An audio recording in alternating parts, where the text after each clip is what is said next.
진리에 이르는 길을 시작하겠습니다.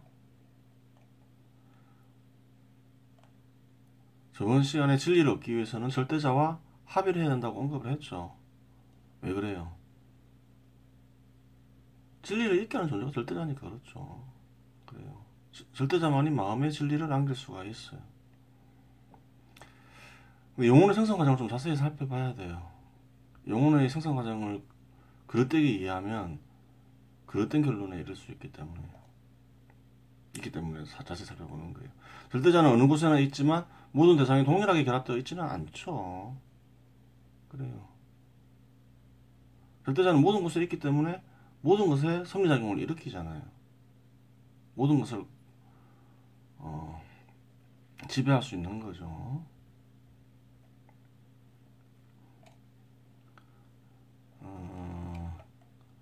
절대자는 모든 곳에 있죠.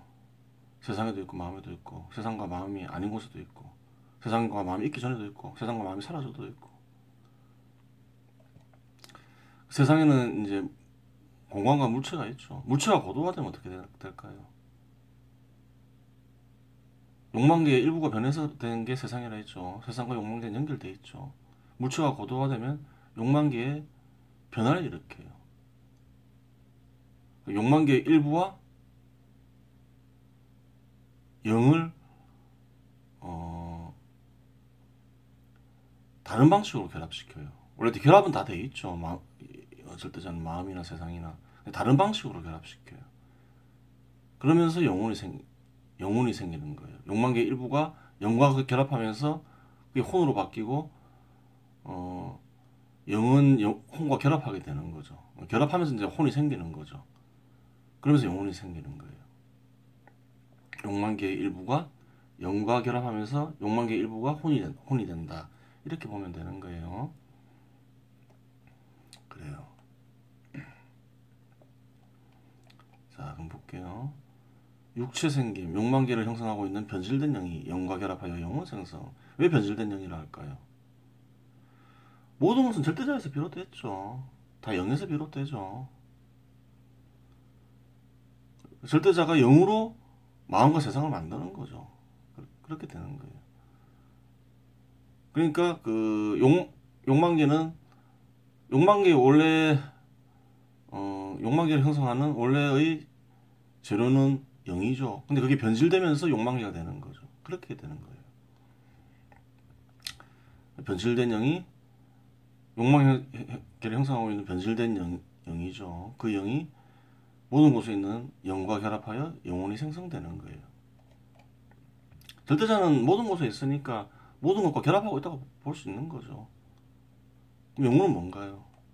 또 다른 결합인 거죠. 또 다른 방식의 결합이죠. 그러니까 물리적 결합이 화학적 결합으로 바뀌었다고 보면 돼요. 그렇게 되겠죠. 그래요. 영혼. 그렇게 되는 거예요. 그러니까 영혼에서 영과 혼이 구분이 되지만 딱 이게 막 분리해서 존재하지 않겠죠. 화학적으로 결합했으니까. 그래요. 이해를 위해서 이렇게 딱딱 분리했지만 꼭 이렇지는 않다는 거죠. 다 분리되어 있는 건 아니라는 거죠. 화학적 결합을 이루었으니까. 그렇게 돼요. 그러면 이제 하늘나라를 좀 살펴볼게요. 절대자와 합의를 하게 되면 뭐가 나타나나요? 절대자와 진리가 나타난다 했죠. 그래요. 하늘나라는 진리의 세계를 뜻하겠죠. 나라는 크니까. 그래요.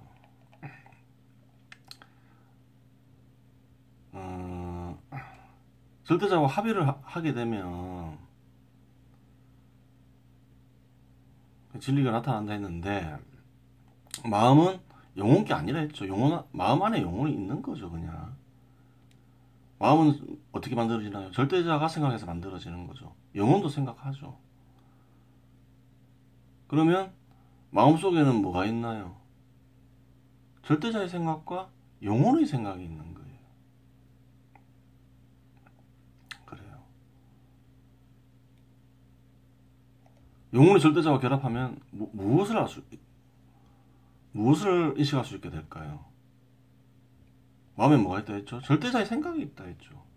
절대자의 생각을 인식할 수 있게 되는 거예요. 절대자의 생각이 뭔가요? 절대자의 뜻이고 진리인 거예요.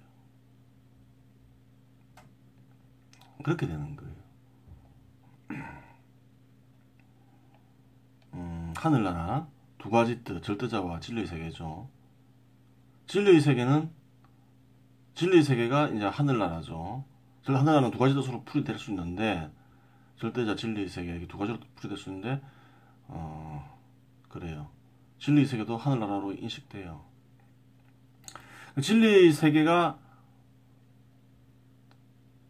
그대로 있지 않죠. 진리의 세계는 인간이 마음에 나타나는 진리의 세계는 자라죠. 자라요.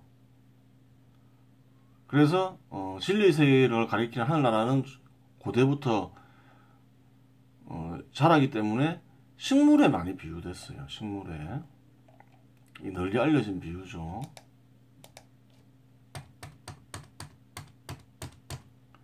예로부터 식물에 많이 비유됐어요. 진리의 씨앗, 진리의 씨앗이 자라서 진리의 나무가 된다. 이런 비유가 많아요. 고대에 보면 예수도 이 비유를 썼죠. 겨자씨가 자란다 했죠. 나무가 되고 그러면서 이제 하늘이 새가 깃든다 그랬죠. 그래요. 이 비유는 여러 군데서 나와요. 널리 알려진 비유. 자란다는 걸 의미하죠. 진리의 씨앗은 뭘까요? 절대자의 생각이죠. 절대자의 생각.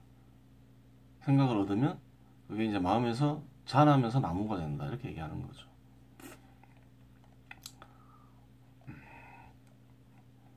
근데 이건 자란다는 것밖에 설명이 안 되는 거죠. 그 진리 속에는 누가 사나요? 마음에 생긴 진리 속에는 영혼이 살죠. 영혼이 사는 거예요. 그러니까 오히려 나라라고 집이나 나라로 비유하는 게 사실은 두 가지를 다 이해해야 되는 거죠. 자란다는 속성도 알아야 되고 또 집이나 나라에 비유하면 또 거기서 산다는 그 안에 또 영혼이 사는 게 되는 거죠. 그렇게 되는 거예요. 씨앗으로 비유할 게 아니라 처음에 이제 얻는 그 절대자의 생각을 씨앗에 비유할 게 아니라 벽돌에 비유할 수도 있겠죠. 진리의 벽돌. 벽돌을 쌓고 집을 짓다 보면 뭐가 형성되나요? 하늘 동네가 형성되겠죠. 하늘 동네. 그래요. 또 계속 동네를 하나 둘 지으면서 계속 지으면 뭐가 될까요? 하늘나라가 되는 거예요. 그렇게 되는 거예요. 두 가지를 합치면 어떻게 될까요? 처음에 얻은 그 절대자의 생각은 진리의 씨앗이구나. 자랄 수가 있구나. 그리고 키울 수가 있구나. 키워서 나라로 만들 수 있구나. 그 사실을 알 수 있는 거죠. 그래요. 그러니까 지금 이제 이렇게 이해를 하기 위해서 설명을 하지만 사실은 계속 봐야 돼요. 스스로 보면서 스스로 생각해야 돼요. 그럼 이해가 가고 이제 그 다음에 뭔가가 떠올라요. 새로운 게. 그러면 뭘까요, 그게? 절대자의 생각일 가능성이 크죠. 진리의 씨앗일 가능성이 커요. 뭔가 새로운 게 떠오르면. 보면서 이해를 하다가 뭔가 딱 떠오를 수가 있어요. 근데 그게 영혼의 생각이 아닐 수가 있다는 거예요. 그 천상도나 이 영혼과 관련된 그림을 보면서 이해하려고 노력해 보세요. 그러면서 절대자와 연결돼야 되는 거예요. 책을 이해하는 게 중요한 게 아니잖아요.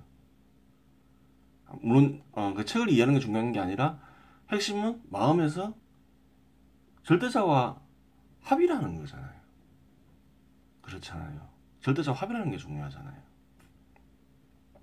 절대자와 합의를 하기 위해서는 어떻게 해야 돼요? 자꾸 이렇게 보면서 뭔가가 떠올라야 되겠죠. 그 떠오르는 게 내 생각이 아니고 절대자의 생각이면 어때요? 합일이 된 거죠. 그렇게 되는 거예요. 처음에 이해하기 위해서 노력해야 되겠지만 이제 나중 되면 이걸 보면서 자꾸 스스로 생각하라는 거예요. 그 생각 중에 절대자의 생각이 있으면 합의를 된 거라는 거예요. 그렇게 돼요. 그래요. 그럼 진리 속성에 대해서 좀 살펴볼게요. 좀 진리에 이르는 길 책을 좀 이용하는 방법을 알려드리는 거예요. 진리의 속성은 뭔가요? 딱 대표적인 게 보편성과 객관성이죠. 진리에 이르는 길에 나와 있죠. 보편성과 객관성과 존재를 진리로 규정한다. 객관성은 개별 인간이 특수한 감정이 배제되는 합리성과 현실성의 결합에 의해 생성된 지의 속성이 되며, 달리 얘기하면 합리성과 현실성의 결합으로 생성되는 지의 속성을 객관성으로 규정할 수 있다. 그러니까 그 합리성과 현실성을 합쳐서 객관성으로 규정한 거죠. 그래요. 이렇게 그냥 규정을 한 거예요. 객관성은 여러 뜻으로 쓰일 수도 있어요. 그러니까 사람들이 여러 뜻으로 사용하잖아요, 단어를. 그래요. 보편성을 막 객관성이라고 얘기할 때도 있어요. 그런 걸 좀 구별하기 위해서 이렇게 합리성과 현실성이라고 규정을 한 거예요. 보편성은 뭐라 했어요? 지혜에서 다루는 대상은 추상화되어 있다. 추상화된 대상은 현실에서 구체적 대상들을 포섭하게 된다. 예를 들어서 만유인력의 법칙을 떠올리면 돼요. 추상화되어 있죠. 어떤 구체적인 대상을 가리키는 건 아니죠. 돌멩이나 이런 지구를 가리키는 건 아니죠. 그냥 추상화되어 있죠. 법칙은 포섭되는 구체적 대상들 모두의 지위 적용이 가능할 때 그 지는 보편성을 지니게 된다. 그렇죠. 추상화된 지가 모든 곳에 모든 대상에 적용되면 보편성을 지니게 되는 거죠. 그래요. 이것을 그림으로 나타내면 이렇게 나타낼 수 있겠죠. 진리 속성은 보편성과 객관성으로 나누어진다. 그리고 합리성과 현실성으로 나누어진다. 이렇게 될 수 있어요.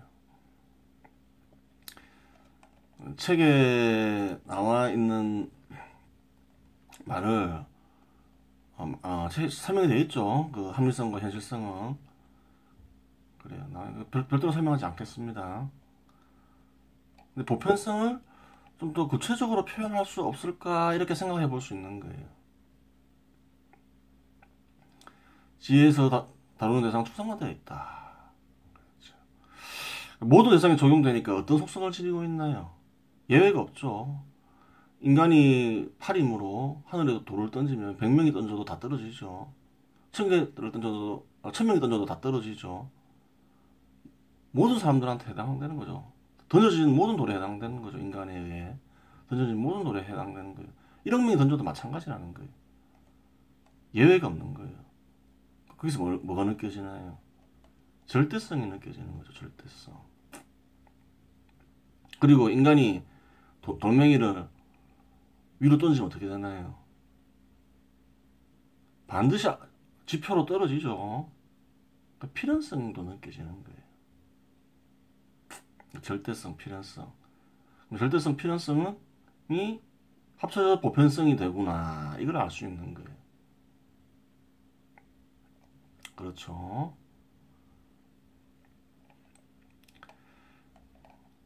말하고자 하는 바는 뭐냐면 이 진리에 이르는 길을 이해하면서 우선 이해해야 되겠죠. 자세히 보면서 스스로 생각을 해보세요. 그러면 이처럼 또 다른 진리의 속성이 발견되는 거죠. 절대성, 필연성은 진리의 속성인 거죠. 보편성은 절대성과 필연성이 합쳐서 이루어지는 거고 이렇게 이런 거예요. 또 다른 속성이 있을 수 있잖아요. 보면서 글을 이해하면서 그림도 한번 그려보면서 스스로 생각하라는 거예요. 스스로 생각했는데 그 생각이 가만히 보니까 절대자의 생각인 거예요. 영혼의 생각이 아니라. 그럼 절대자는 연결되는 거예요. 그렇게 되는 거예요. 왜? 마음은 절대자의 생각에 의해서 이루어지고 영혼도 있으니 마음에는 절대자의 생각과 영혼의 생각이 있다는 거예요. 그래요. 진리에 이르는 길을 그렇게 이용하라는 거예요. 이해를 하면서 뭔가 스스로 얻는다라고 생각을 하라는 거예요. 이해하면서 스스로 생각하라. 그러다 보면 이제 어느 경지에 이르면 진리에 이르는 길 책이 필요 없어지겠죠. 그래요. 그래요.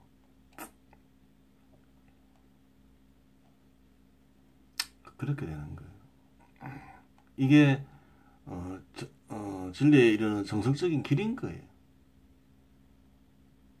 처음부터 내가 마음에서 절대자의 생각을 얻겠다. 내 힘으로 얻겠다. 안 된다는 거예요. 안 된다는 거예요. 이렇게 이런 그림들을 보면서 얻는 방법이 있고 또 이제 진리에 이르는 길 책을 보면서 이해를 하고 좀 더 이렇게 자세히 살펴보고 스스로 생각해보고 그러면서 절대자와 우선 연결되는 게 중요한 거예요. 합리적 현실성도 얘기했지만 이것도 합리적 현실성도 한번 곰곰이 생각을 해보고 스스로. 그러니까 진리에 이르는 길과 같은 책은 너무 자세히 적는 게 좋은 게 아니에요. 스스로 생각할 수 없게 만드는 거잖아요. 그렇다고 너무 어렵게 써도 안 되는 거예요. 그러면 이해가 안 되는 거죠. 근데 기존에 있는 남겨진 진리에 이르는 길은 너무 어렵게 쓰여져 있죠. 이해 자체가 안 되죠. 이해는 돼야 되겠죠. 정재훈이 쓴 진리에 이르는 길은 그렇게 난해하진 않다는 거예요. 또 비유나 상식을 안 썼으니까 이해하는 데는 문제가 없다는 거예요. 그래요. 이런 글은 이해되게 만들면 핵심을 해주는 걸로 끝을 내야 되는 거예요. 너무 자세하게 설명해버리면 스스로 생각할 수 없게 만들어버리는 거죠. 그렇게 되는 거예요. 그래요. 이번 시간 여기서 마치겠습니다.